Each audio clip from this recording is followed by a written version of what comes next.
Good afternoon and welcome to KTN Newsdesk. This is a show where we bring you the news as it happens. My name is Edith Kimani. Let's get this show on the road.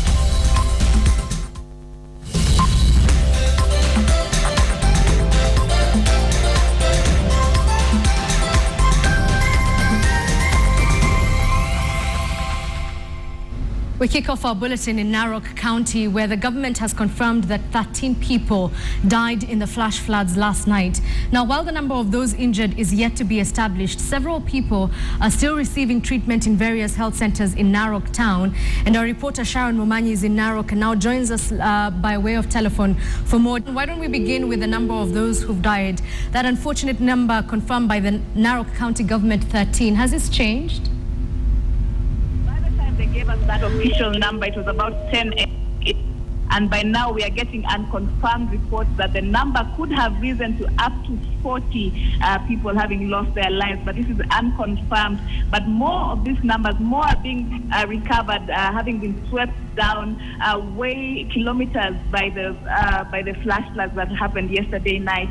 And the town is kind of in a standstill, Edith, right now. Everyone just observing the rescue operations that are happening right now. And in fact, what is a bit sad is that it seems that it's the Wananchi themselves who are conducting this rescue operations. We don't see ambulances by the county government. Honestly, we're just seeing the Wananchi conducting all this, trying to pull the vehicles that were washed away by the floods and all that. And they actually are communicating this kind of anger, and mostly because this is not the first time that this happens here, but it's something that has been recurring over the years, and asking that what is this kind of permanent solution that they can hope for from the county government or from the national government.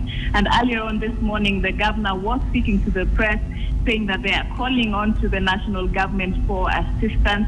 And some of the residents also saying that there were some stopgap measures that were conducted earlier. That is the construction of dams uphill. As you are aware, Narok is in a valley, it's in a lowland, and this is said to be the continuous and perennial floods because of its geographical kind of location being in a valley, and the water just coming down from the mountains. So there were these dams that were constructed, and these residents say that because it didn't rain as much yesterday, they say, but it's these dams, two of them, that were constructed to be collecting overflows of water that burst out, and this water was quite a lot, and it's the one that washed shops and people and vehicles, Edith.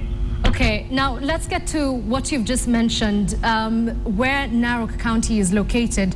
And specifically yesterday, the residents were claiming that the floods were occasioned by the bursting of River Narok. Are there any measures that have been taken to sort of try and mitigate this crisis? Not that we have heard of yet, and it is this solution. We have a meeting with the governor in a few minutes, Edith. And but as we see it, because actually when I'm speaking to you right now, I am on the banks of River Narok, and nothing seems to have been done. The calls are expand this river and to make it deeper, so that when there's this floods and lots of water from heavy downpour, it can accommodate and wash away more, a larger volume of water. So in regards to what has happened, as I observed, nothing has happened in that regard, Edith. Well, thank you very much, Sharon Momanyi, who's currently in Narok County, just following that unfortunate event that has left 13 people, actually she says 14 people dead now from the flash floods last night. Now, we do know that the National Environment Management Authority remains in the spotlight over the lead poisoning of dozens of residents of Owino Uhuru slums by the metal refinery EPZ Limited. We also do know that NEMA is shifting the blame over the operations of the company, to the Mombasa District Health Officer, whose name is John Dongo. Francis Ontomwa currently joins us now from Mombasa to give us an update on this issue. Ontomwa, I understand that what was meant to be a press conference is now turning into something else with regard to that issue. Good afternoon, Didi. Yes, we are here at Mamba Place here in Nyeri, where we are just Francis? We expect to be hearing from him, of course, in the question of the expose by KTN that badly showed how the people of who are suffocating in that area because of their emissions. So, all right, Francis, it seems that there's a problem with that connection. We'll try and get back with him at some point during this bulletin. Well, there's encouraging news elsewhere on the Nigerian army's offensive against Boko Haram. Now, the army says hundreds of women and girls were rescued from 3 terror camps.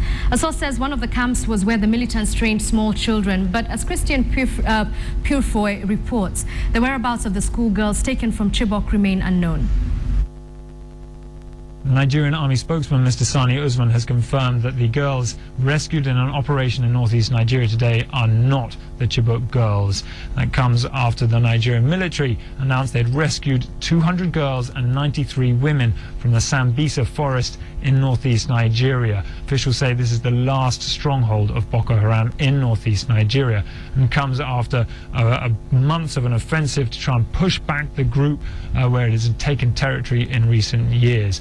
Obviously, the attention of main focus has been on the Chibok girls, but the incident just goes to show how many young boys, young girls have been kidnapped by this group over the last few years.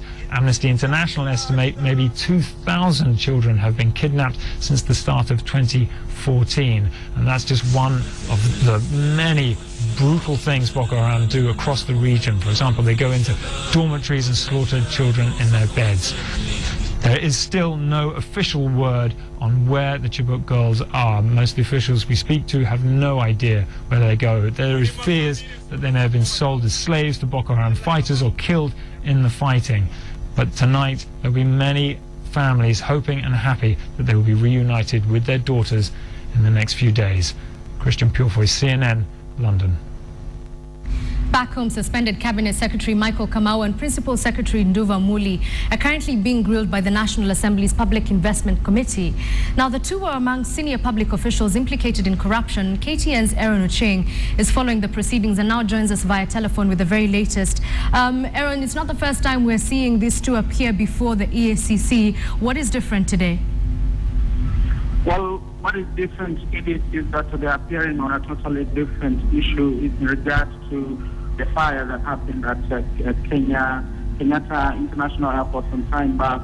It is now emerging that there could be some shades of clue that maybe that fire may not have been exactly what we came to know.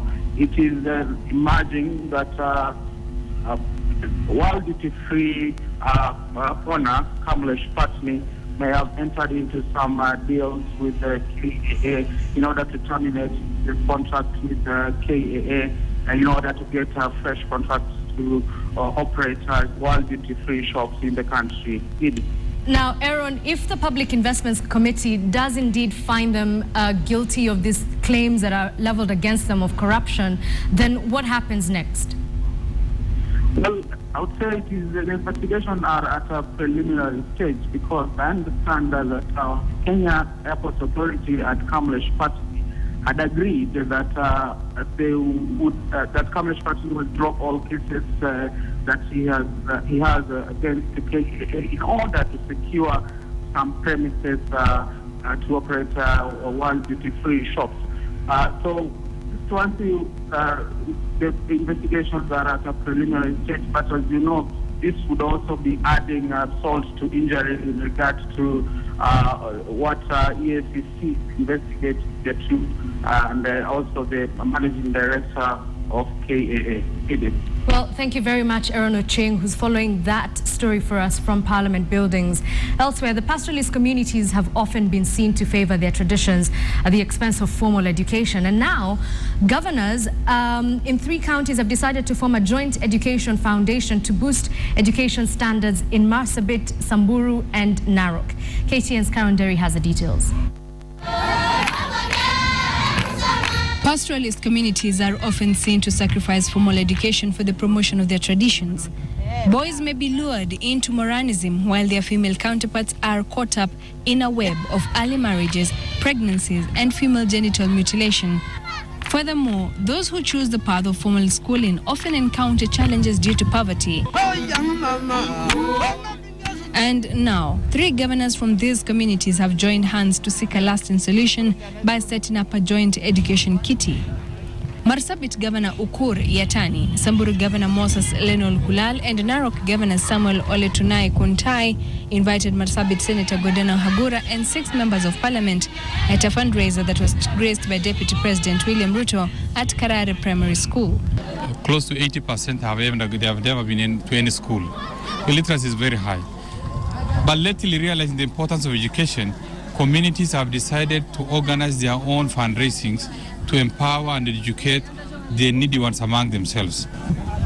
The establishment of the Lorukushi Education Fund is the latest initiative to raise funds for needy children through mobilization of resources in Laisamis in Marsabit County.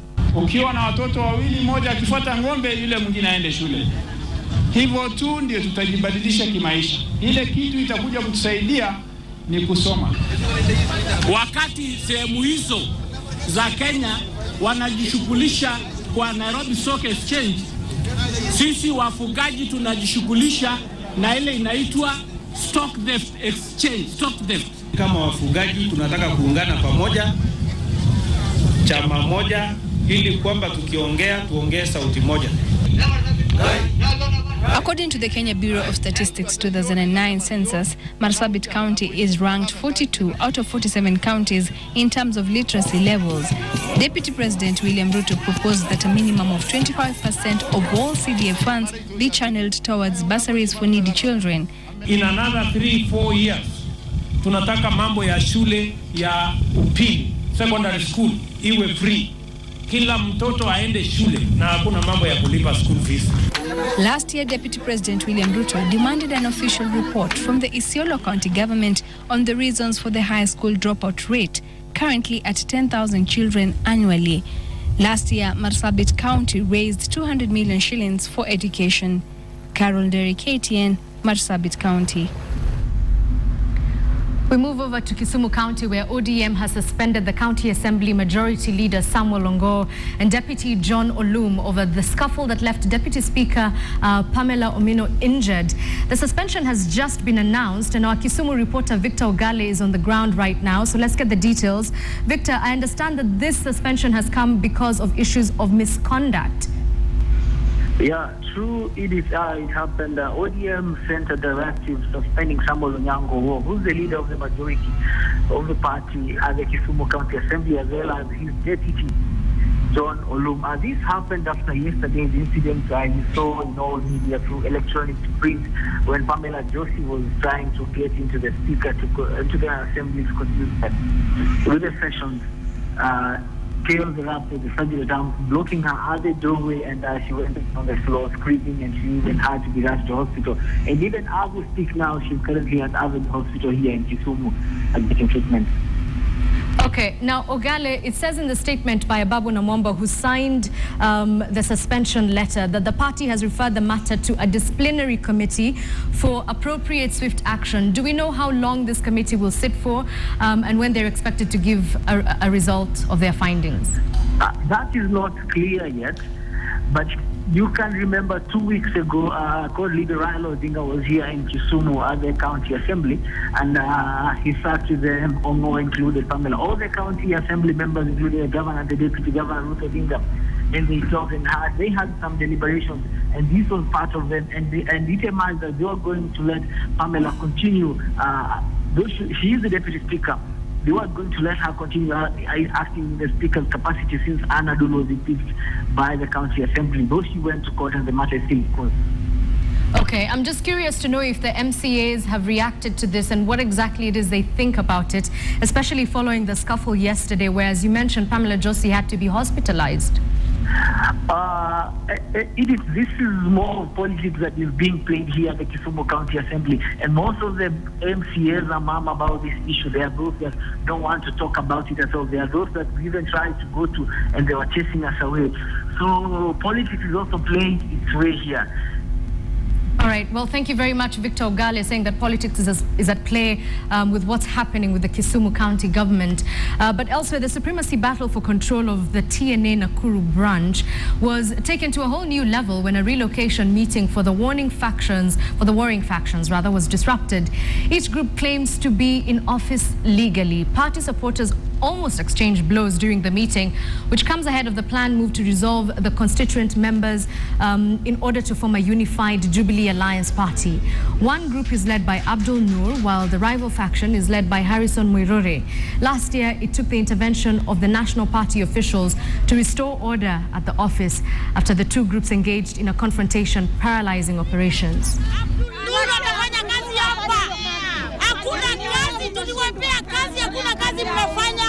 I'm the organizing treasurer iko hapa na katika headquarters majina ziko huko. Kama mtu ana haki ya chama aende alete majina kutoka. The Nyeri County government has issued notice to landowners to pay any pending land levies. At a meeting with the landowners, Nyeri Governor Nderitu Gachagua said his government requires the money to meet its development agenda. Gachagua announced a 31st May deadline for the payment of these levies. Thank you very much, Mr. Governor.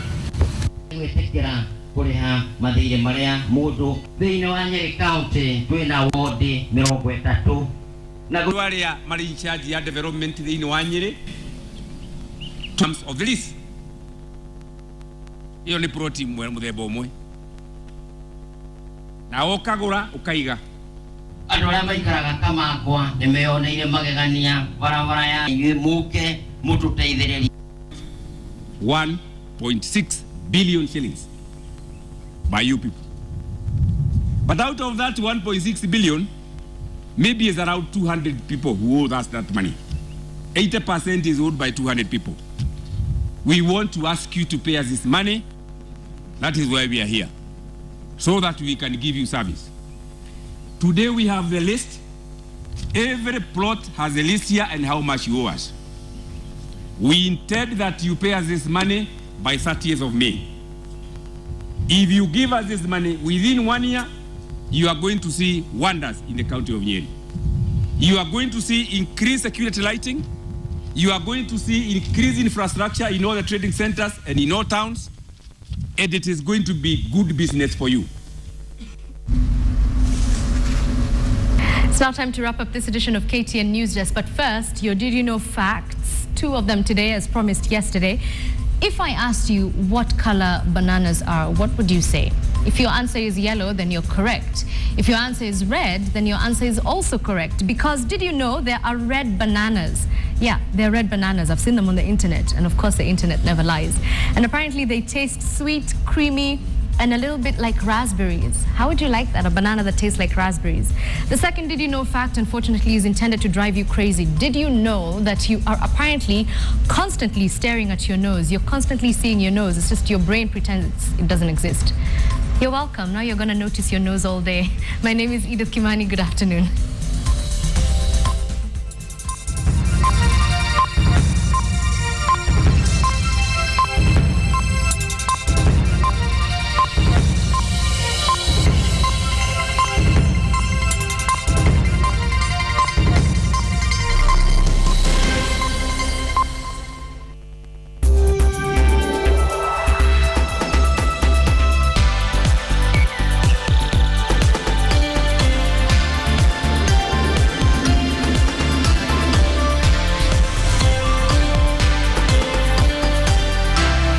This is KTN.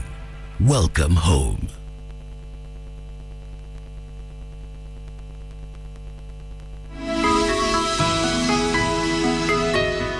Success is the sum of small efforts repeated day in and day out. Robert Collier.